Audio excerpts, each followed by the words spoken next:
Zekthor stood on the bridge of the Void Talon, his forearms crossed behind his back as he stared at the orders displayed on his command tablet. The blue text glowed against his dark purple skin, and his golden eyes narrowed with displeasure. 20 cycles of military service, 12 major victories against the galaxy's most dangerous enemies, and now this, an escort mission for humans. The Kalathi officer was 7 feet tall with thick armored skin that had deflected laser blasts and plasma bolts throughout his career. His people were warriors, bred for combat across 1,000 generations. They had conquered 17 star systems and brought peace to the Outer Rim through superior firepower and discipline, and now his superiors wanted him to babysit a species that had barely learned to leave their home planet. Commander Zekthor, his aide Velkan, approached with careful steps. "The human vessel has arrived. They request permission to dock." Zekthor's mandibles clicked together in annoyance. "Show me their ship." The main screen flickered to life, displaying the human diplomatic vessel. Zekthor had seen Kalathi fighters that were larger. The Prairie Wind looked like a transport shuttle compared to his dreadnought. Its hull was plain white metal with simple designs painted on the sides. No weapons ports that he could see. No armor plating. It looked like something his people would use to carry supplies between planets. "This is what they send for diplomatic missions?" Zekthor asked. "Where are their warships?" "Their escort fleet?" "Sir, according to the files, this is their escort fleet," Velkan replied, checking his own tablet. Zekthor's laugh rumbled deep in his chest. The humans had been part of the Galactic Council for only 3 standard years. Before that, they had been stuck on their single world, fighting each other with primitive weapons. The Kalathi had been exploring space when human ancestors were still learning to make fire. The docking bay doors opened, and the small human ship settled onto the landing platform with surprising grace. Zekthor watched 4 figures exit the vessel. They were so small. The tallest barely reached his chest. Their skin was pale and soft-looking with no natural armor or claws. They wore simple blue uniforms that looked like they would tear if someone breathed on them too hard. The human captain stepped forward first. He was a male with brown hair and calm eyes. "Captain Jake Morrison of the Prairie Wind," he said, offering his hand in the strange human greeting ritual. "Thank you for the escort, Commander." Zekthor looked down at the offered hand but did not take it. Physical contact with other species was not proper for a Kalathi officer. "I am Commander Zekthor. Your vessel will follow behind mine. Do not fall behind. Do not deviate from course. The Vorthak patrol these regions, and I cannot guarantee your safety if you fail to follow orders." Captain Morrison smiled. "Understood, Commander. This is my pilot, Lisa Brooks." He gestured to a female with blonde hair tied back. "Our engineer, Danny Kim." A smaller male with dark hair nodded. "And our diplomat, Amy Watson." The final human was a female with red hair and sharp green eyes. "Your crew is very small," Zekthor observed. "Kalathi diplomatic missions require at least 50 personnel. We like to keep things simple," Morrison replied. "Quality over quantity." Zekthor's mandibles clicked again. Quality over quantity. As if 4 soft humans could match the capabilities of a proper Kalathi crew. He had read the files on human military capabilities. Their ships were slow. Their weapons were basic projectile systems that most species had abandoned centuries ago. Their soldiers had no natural armor and required artificial protection just to survive in space. "The journey to Vorthak space will take 6 standard days," Zekthor explained. "You will remain in formation at all times. If we encounter hostile forces, you will retreat to a safe distance while Kalathi forces handle the threat. Your species is not equipped for combat." Lisa Brooks, the pilot, raised one eyebrow. "Not equipped for combat? That's interesting. Your people have been spacefaring for less than 50 years, Zekthor continued. The Vorthak have been raiding and conquering for over 1,000. They are 8 feet tall with natural weapons and armor. They take no prisoners. If we encounter them, your only hope for survival is to follow Kalathi protection protocols." Danny Kim, the engineer, was looking around the docking bay with curious eyes. "Nice ship, Commander. Very impressive. What kind of power output does she generate?" The question surprised Zekthor. Most diplomatic species asked about comfortable quarters or meal schedules. The Void Talon generates 12 million standard power units at full capacity. "That's a lot of juice," Danny nodded appreciatively. "The Prairie Wind only pushes about 500,000 on a good day." "As expected," Zekthor replied. Return to your vessel. We depart in 1 hour. The humans nodded and began walking back to their ship. Zekthor watched them go, noting how they moved. They were not soldiers. They walked too casually, talked too freely among themselves. No discipline. No awareness of proper military bearing. The female pilot was actually laughing at something the engineer had whispered. As the airlock sealed behind them, Velkan approached again. "Sir, what are your impressions of the human crew?" "They are children playing at being adults," Zekthor replied. "This mission will be simple. We transport them to the neutral zone. They conduct their business and we bring them home. The only challenge will be keeping them alive if we encounter real danger." An hour later, both ships launched from the docking bay. The Void Talon led the way, its massive engines creating a brilliant blue trail in space. Behind it, the tiny prairie wind followed like a minnow swimming behind a shark. Zekthor settled into his command chair and reviewed the mission parameters one more time. 6 days to reach the neutral zone where human diplomats would meet with Vorthak representatives. The meeting was supposed to establish trade routes and territory boundaries. Simple work that should have been handled by proper military species, not these soft creatures who had barely learned to leave their home world. Still, orders were orders. The Galactic Council wanted to include humans in interstellar politics, though Zekthor could not understand why. Perhaps it was some form of charity. Maybe the Council felt sorry for such a young and weak species. He opened a communication channel to the human ship. "Prairie Wind, this is Commander Zekthor. Maintain current distance and heading. Do not attempt to match our acceleration capabilities." "Copy that, Commander," came Morrison's calm voice. "We'll keep pace." Zekthor closed the channel and leaned back in his chair. 6 days of babysitting duty. At least it would be peaceful. He had no idea how wrong he was about to be. 4 days into the journey, Zekthor had begun to think this might be the most boring assignment of his military career. The humans followed exactly where they were told to follow. They responded to communications with simple acknowledgments. They caused no problems. He was reviewing supply reports when Velkan's voice cut through the bridge silence. "Commander, we have contacts. 6 ships approaching from the asteroid belt." Zekthor's attention snapped to the tactical display. 6 red dots were moving fast toward their position.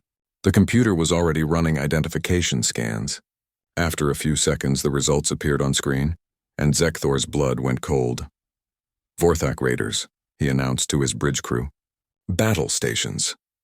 Alarms began sounding throughout the Void Talon. Kalathi warriors ran to their positions with practiced efficiency. Weapon systems came online, shields activated.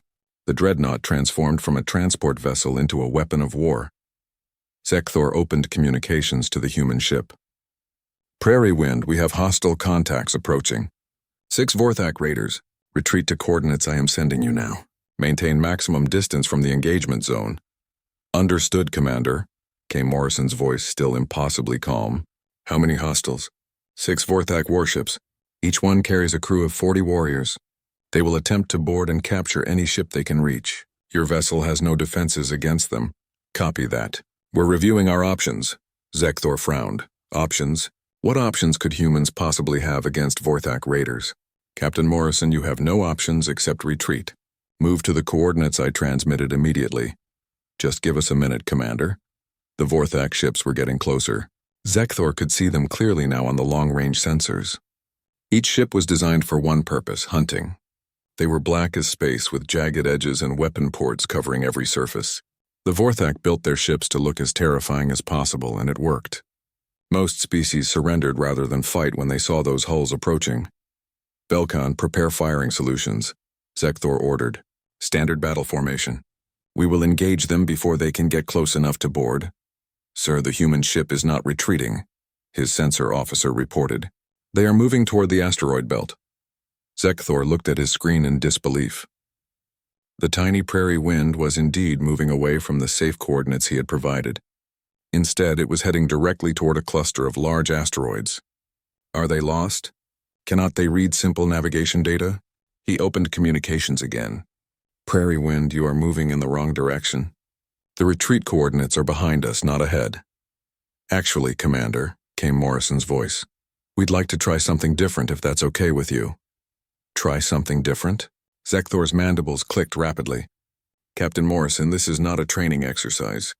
Those are real Vorthak warriors approaching. They have been raiding ships in this sector for 6 months. They do not take prisoners. We understand the situation, Commander. Lisa's got an idea.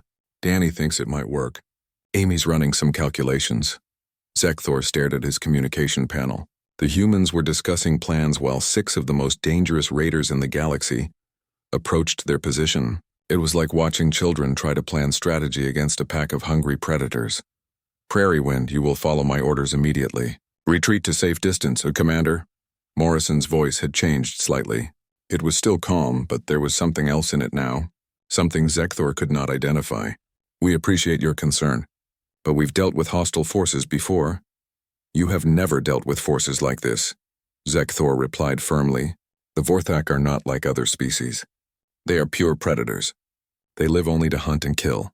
Understood. We're still going to try our approach first. The Vorthak ships were now close enough that Zekthor could see individual weapon signatures. They were spreading into attack formation, preparing to surround both vessels. Standard Vorthak tactics: overwhelm with superior numbers, disable engines, board and capture. Sir, Velkin reported, the Vorthak are attempting to communicate with us. Put it through. The main screen flickered, showing the bridge of the lead Vorthak ship. The captain was exactly what Zekthor expected. 8 feet of muscle and armor with razor-sharp claws and teeth designed for tearing flesh. When he spoke, his voice was like gravel being crushed.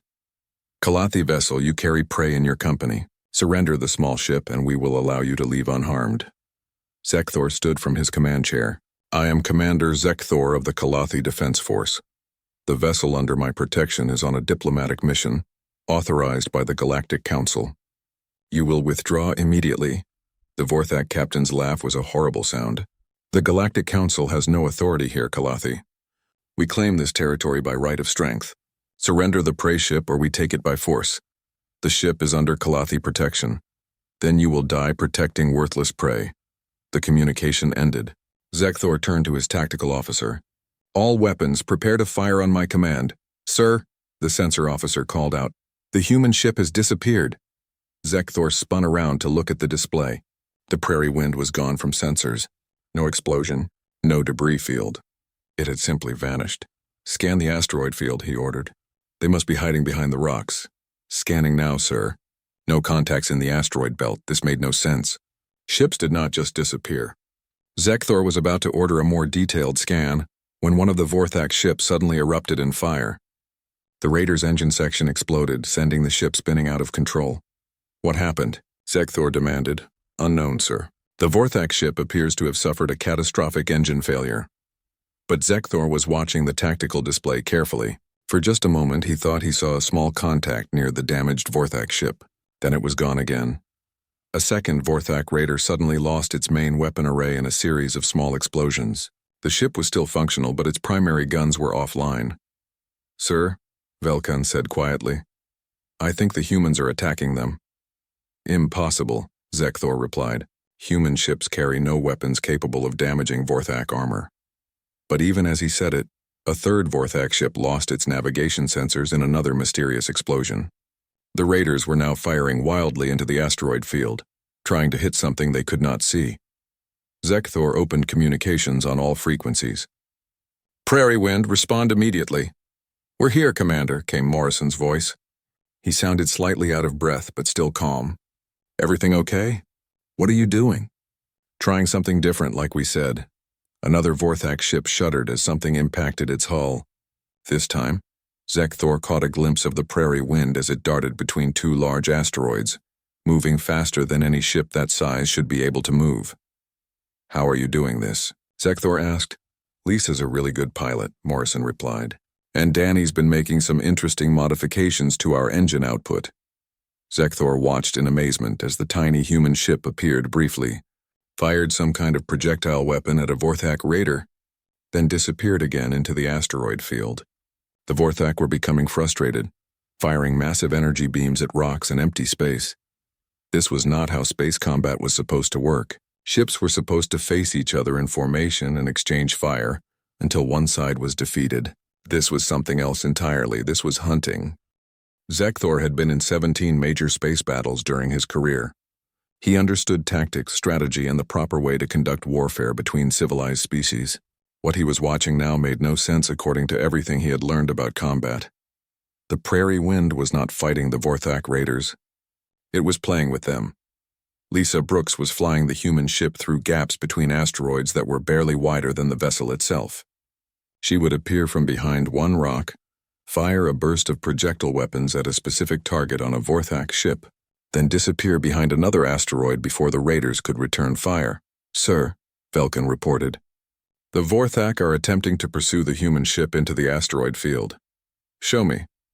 The main screen displayed 2 Vorthak raiders moving carefully between the floating rocks. They were being cautious, as they should be. Flying through an asteroid field required skill and patience. One wrong move could destroy a ship. Apparently, humans had different ideas about patience. The prairie wind came out of nowhere, moving at what had to be maximum speed directly toward the lead Vorthak ship.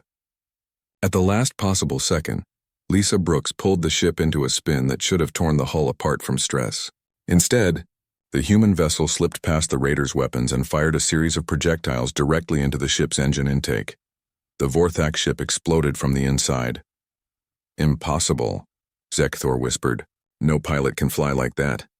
"Sir," his communications officer called out, "we are receiving a transmission from the human ship. Put it through."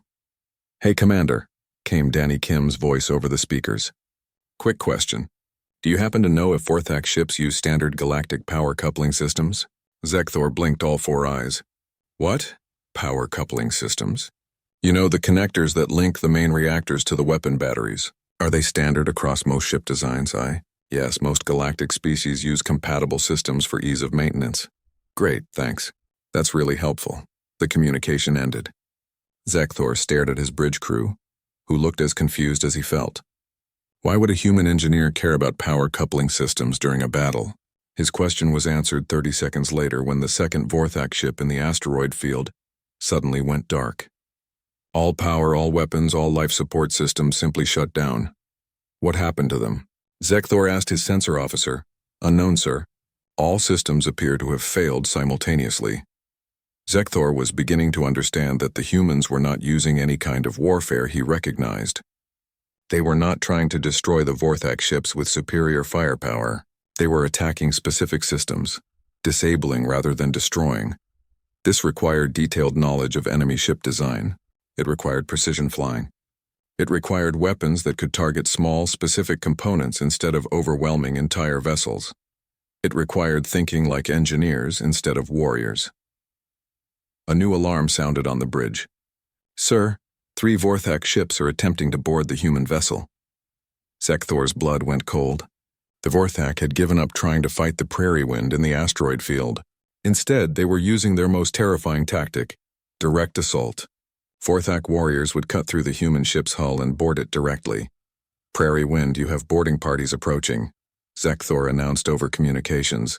"Retreat immediately. Kalathi forces are moving to assist." "Negative on the retreat, Commander," Morrison's voice replied. "We've got this handled. You have 40 Vorthak warriors about to cut through your hull. You cannot handle that."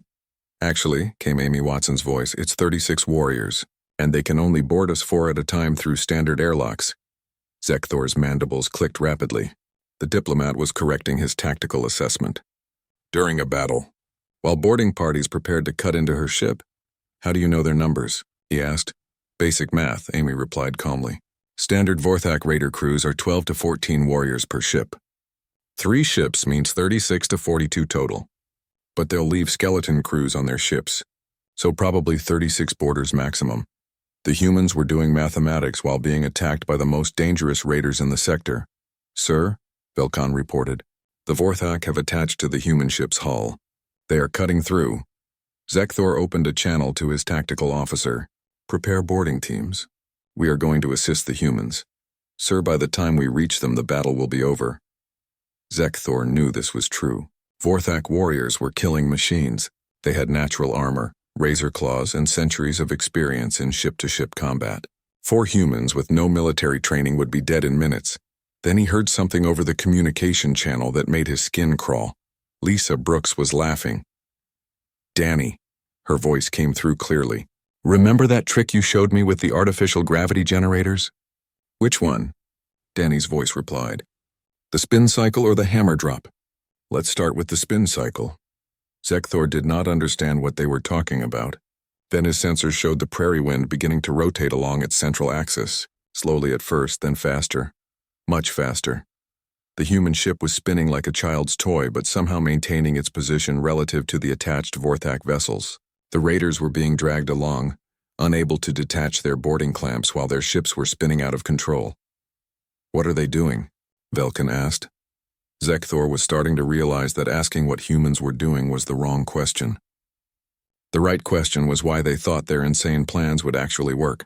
The spinning stopped. For a moment, everything was quiet. Then Amy Watson's voice came over the communications again, still perfectly calm. Boarding parties have entered through Section C. Danny, could you please implement hammer drop protocol? With pleasure. Suddenly, the artificial gravity aboard the prairie wind shifted. Instead of normal downward pull, the gravity began pulling toward the ship's rear section. Hard. Any Vorthak warriors who had been standing upright were suddenly slammed backward at what had to be 6 times normal gravity. Zekthor could hear impacts and roars of pain even through the communication system. Lisa. Morrison's voice was slightly strained but still controlled. How are we doing on structural integrity? Hull's holding. Danny's modifications are working better than expected. Good. Amy, what's the status on our uninvited guests? 12 warriors down from gravity displacement. 8 still mobile but disoriented. Danny, could you reverse the gravity polarity? Now the gravity shifted forward, slamming the Vorthak warriors in the opposite direction. Zekthor realized what the humans were doing. They were not fighting the boarding parties with weapons or hand-to-hand combat. They were using their own ship as a weapon against the invaders. But Vorthak warriors were tough. Even artificial gravity manipulation would not stop them for long. Morrison, Zekthor called over communications. Vorthak warriors adapt quickly to changing conditions. Your gravity tricks will only work temporarily. Understood, Commander. Amy, what's next? Initiating atmospheric cycling. The life support systems aboard the prairie wind began rapidly cycling the air pressure. Up, down, up, down. The sudden pressure changes would be disorienting even to Vorthak physiology. Danny, Amy called out. Please activate emergency lighting protocols. The lights inside the human ship began flashing in rapid random patterns. Combined with the pressure changes and gravity manipulation, the Vorthak warriors would be completely disoriented. This is not how ship defense is supposed to work, Velkan muttered. Zekthor was beginning to understand that humans did not seem to care how things were supposed to work. Over the communications, he could hear the sounds of actual fighting now, metal against claws, human voices shouting coordinates and warnings. But there was something wrong with the sounds. The humans were not screaming in fear. They were communicating like soldiers. Dr. Kremos noticed that Commander Vextal looked different on the 4th day. His eyes were clearer but somehow more frightened than before. He sat perfectly still and stared at his hands. Commander, she said gently, are you ready to discuss Terra's Edge? Terra's Edge, Vextal repeated the name like a prayer. The battle that broke my mind. Take your time. We brought everything, Vextal said. 800 ships. The largest fleet in Zephyrian history. Admiral Chris Parker commanded the human defenses with maybe 200 vessels. 4-to-1 odds in your favor. Numbers don't matter when you're fighting humans, Vextal said. But we didn't know that yet. We thought bigger fleet meant certain victory. Dr. Kremos prepared her data pad. What was special about Terra's Edge? It was their medical world, Vextal said. Hospitals, research centers, treatment facilities. Half the population were doctors and nurses. A soft target. The softest, Vextal agreed. Military intelligence said humans would have to defend it because of all the sick people who couldn't be evacuated. That seems logical. Logic is a dangerous thing when fighting humans, Vextal said. They use logic, but they add things to it that other species don't have. Such as compassion, Vextal said. And that makes them more dangerous, not less. Dr. Kremos looked confused. How does compassion make someone dangerous? Because it gives them reasons to fight that go beyond survival, Vextal said. When you threaten something a human cares about, they don't just fight to win. They fight to protect. What's the difference? Everything, Vextal said. Admiral Parker sent us a message before the battle started. Said Terra's Edge would not surrender under any circumstances. Standard military response. Then he said something that should have warned us. Vextal continued. He said Terra's Edge contained 12 million patients from across human space. Sick children, wounded soldiers, elderly humans receiving treatment. He was trying to appeal to your mercy? He was explaining why mercy wouldn't work, Vextal said. Admiral Parker told us that those 12 million lives made every human in the system ready to die fighting. Did you believe him? Not at first, Vextal said. So we began the attack. Standard fleet engagement. Our heavy ships against their defense platforms. How did it go? For 6 hours it went exactly as planned, Vextal said. We were winning.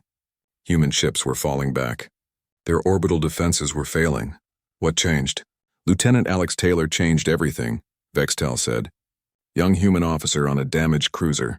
His ship was dead in space, weapons offline, life support failing. Sounds like he was out of the fight. That's what we thought, Vextal said. But Lieutenant Taylor used his ship's emergency thrusters to ram one of our dreadnoughts. A suicide attack? A rescue mission, Vextal corrected. The dreadnought was carrying wounded Zephyrian prisoners from earlier battles. Lieutenant Taylor could have escaped in a life pod, but he chose to disable the ship instead. Dr. Kremos stopped writing. He sacrificed himself to save enemy prisoners? That's when we realized we were fighting something we didn't understand, Vextal said. Lieutenant Taylor's ship was destroyed, but the dreadnought's prisoner hold was damaged. The human captives might have died. What happened next? Captain Rachel Brown arrived with a rescue fleet, Vextal said. 50 human ships that broke through our battle lines. Not to attack us, but to rescue the prisoners. Their own people? All the prisoners, Vextal said. Human and Zephyrian both. Captain Brown's people treated wounded enemies the same as wounded allies. During an active battle, Dr. Susan Mitchell was the chief medical officer, Vextal said. She personally operated on 3 Zephyrian soldiers while her ship was under fire. Dr. Kremos made careful notes. What was your reaction? Confusion, Vextal said. We had never seen enemies help each other during combat. It violated every principle of warfare we understood. Did it affect the battle? It changed everything, Vextal said. Our soldiers saw humans risking their lives to save Zephyrian prisoners. Made them question why we were fighting. Did you capture any humans? Yes, Vextal said quietly. My ship was damaged during Captain Brown's rescue operation. We were forced to land on the planet's surface. What happened? Human ground forces captured me and my senior staff, Vextal said. They should have executed us immediately. Standard military practice, but they didn't. They took us to a hospital, Vextal said. Dr. Mitchell treated my wounds personally. Same woman who had been coordinating attacks against our fleet. How did that make you feel? Terrified, Vextal said. I couldn't understand how someone could try to kill you and save your life at the same time. What was the human prison facility like? It wasn't a prison, Vextal said. It was a ward in the medical center. They gave us beds, food, medical care, treated us like patients instead of prisoners. That seems unusual. Lieutenant Alex Taylor was my guard, Vextal said. Same rank as the officer who had died ramming our ship. I thought he would be angry. Was he? He brought me books, Vextal said. Human military history, philosophy, poetry. Said I should understand what I was fighting against. Dr. Kremos leaned forward. What did you learn?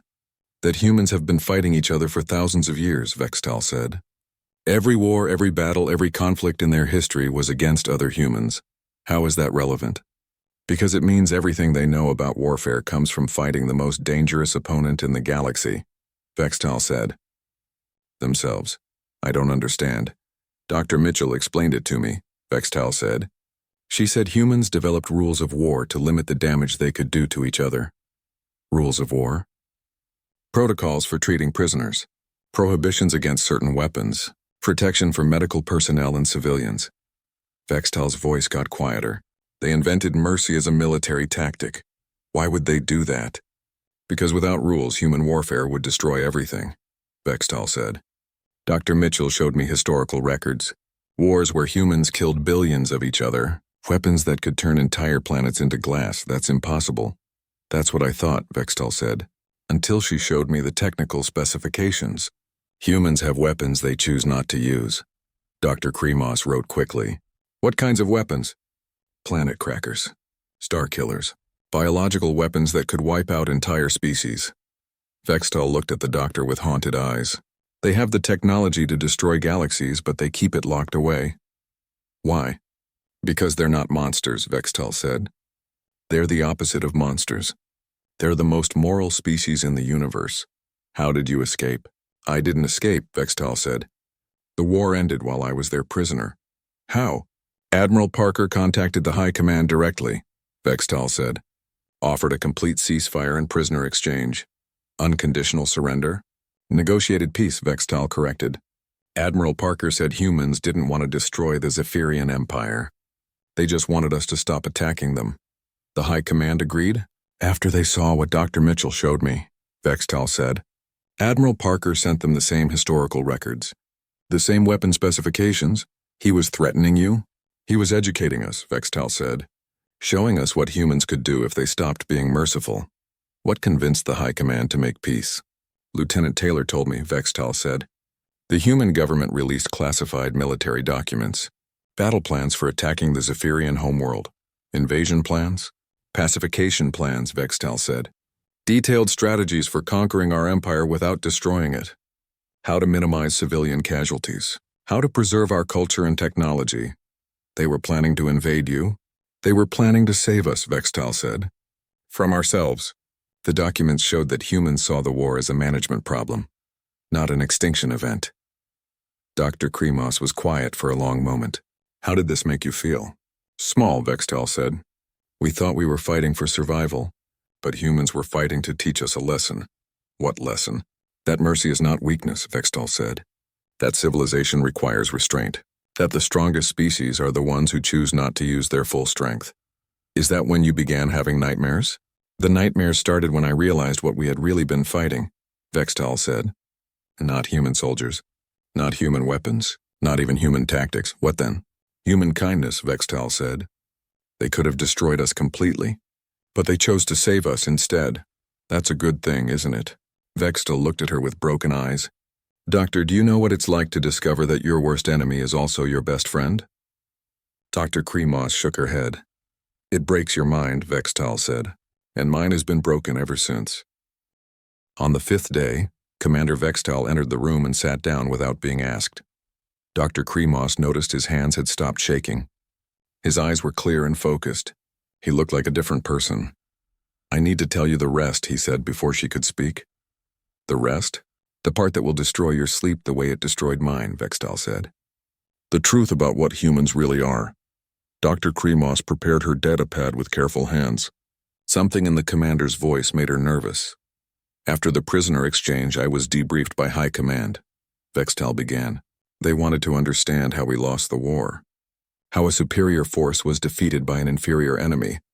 What did you tell them? I told them we were never fighting an inferior enemy, Vextal said. I told them humans had been restraining themselves during the entire war. Restraining themselves how? Do you remember Lieutenant Alex Taylor? Vextal asked.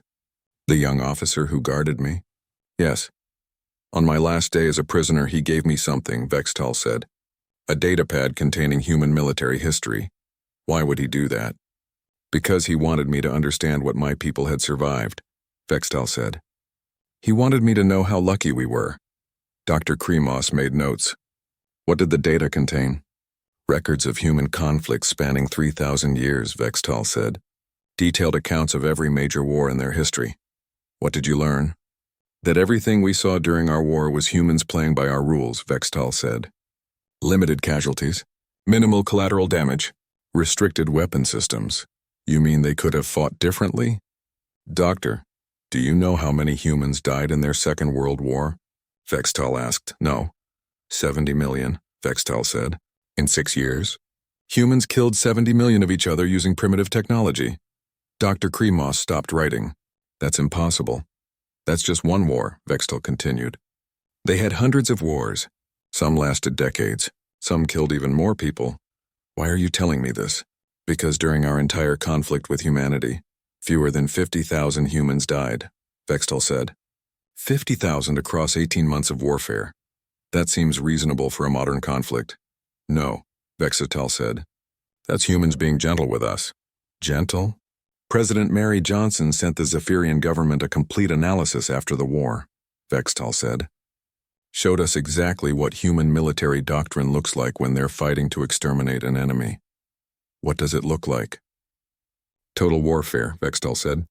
No prisoners. No mercy, no restraint. Complete destruction of enemy military capacity, industrial capacity, and population centers. Dr. Kremos felt cold. They were threatening you? They were apologizing to us, Vextal said.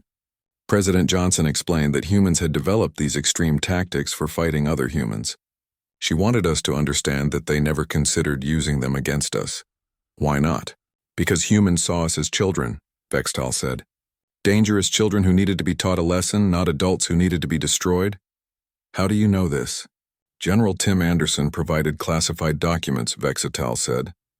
Complete human military assessments of Zephyrian capabilities. What did they say?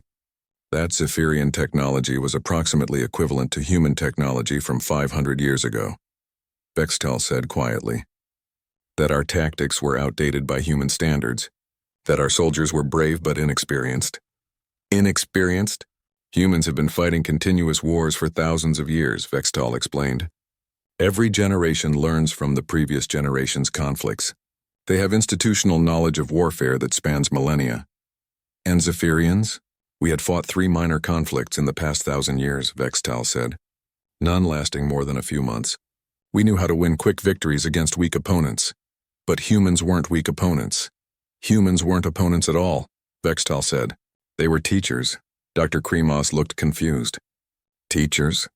Admiral Katie Rodriguez personally delivered the final human assessment to our high command, Vextal said. She explained that the entire war had been a training exercise from their perspective. Training for what? Training us to be better neighbors, Vextal said. Admiral Rodriguez said humans had encountered aggressive species before. The choice was always the same. Destroy them completely or teach them to coexist peacefully. What determines which choice they make? Whether the species is capable of learning, Vextal said. Admiral Rodriguez said humans spent the first year of the war evaluating our decision-making processes. Evaluating how? Every battle was a test, Vextal said. How we treated prisoners. How we responded to civilian populations. Whether we could adapt to new tactics. Did you pass the tests? Barely, Vextal said.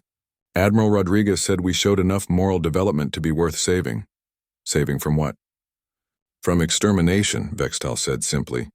The alternative to passing their tests was complete destruction of our species. Dr. Kremos put down her data pad. Commander, are you saying humans could have destroyed the entire Zephyrian Empire? Not could have, Vextal said. We're prepared to. Admiral Rodriguez showed our leaders the actual contingency plans. What did those plans involve? Systematic elimination of every Zephyrian military installation, government facility, and population center, Vextal said. Complete destruction of our industrial capacity. Reduction of our species to pre-technological levels. How long would this have taken? 6 months, Vextal said. Maybe less. You're saying they could have won the war in 6 months instead of 18? I'm saying they could have ended our civilization in 6 months, Vextal corrected.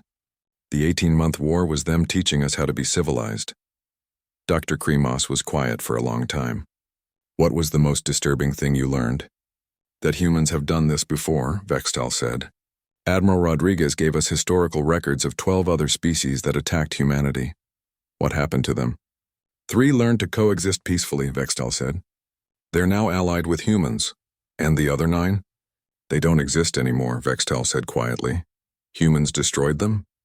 Humans gave them the same choice they gave us, Vextal said. Learn to be peaceful neighbors or be eliminated as a threat. And they chose elimination? They chose to keep fighting, Vextal said. So humans ended them. Dr. Kremos picked up her data pad with trembling hands. How does this make you feel, Commander? Grateful, Vextal said. And terrified. Grateful? That humans decided we were worth saving, Vextal said. That they saw potential for growth in our species. And terrified? That we almost failed their tests, Vextal said. Admiral Rodriguez told me that human leadership debated for months about whether to offer us peace or proceed with complete extermination. What convinced them to choose peace? A single incident during the Battle of New Terra, Vextal said. One of our soldiers shared his water with a wounded human prisoner. That's all. That's everything, Vextal said. That one act of mercy convinced human leadership that Zephyrians were capable of moral development. One soldier's kindness saved your entire species? One soldier's kindness proved that our species could learn kindness, Vextal said. And humans believe kindness can be taught. Dr. Kremos reviewed her notes. What will you do with this knowledge? Live with it, Vextal said. Live with knowing that humanity holds the power of life and death over every species in the galaxy. Does that frighten you?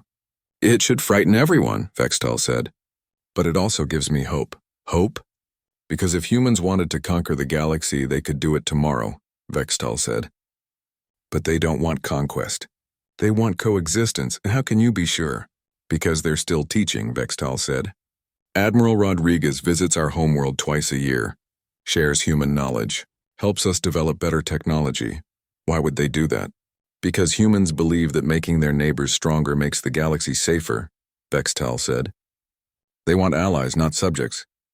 Dr. Kremos closed her datapad. Commander, what do you want the High Command to understand from your testimony? That we didn't lose a war, Vextal said. We passed a test. What kind of test? The test of whether our species deserves to survive, Vextal said. And humans decided we do. Is that why you have nightmares? I have nightmares because I understand what we almost lost, Vextal said. Our entire civilization hung in the balance and we didn't even know it. But you survived. We survived because humans are more merciful than we are strong, Vextal said. And that's the most terrifying truth in the universe. Why terrifying? Because it means our fate was never in our hands, Vextal said. It was in theirs. And it still is. Dr. Kremos stood up slowly. Thank you for sharing your experiences, Commander. Doctor, Vextal said as she reached the door. When you submit your report, make sure the High Command understands one final thing. What's that? Humans didn't defeat us with superior weapons or tactics, Vextal said.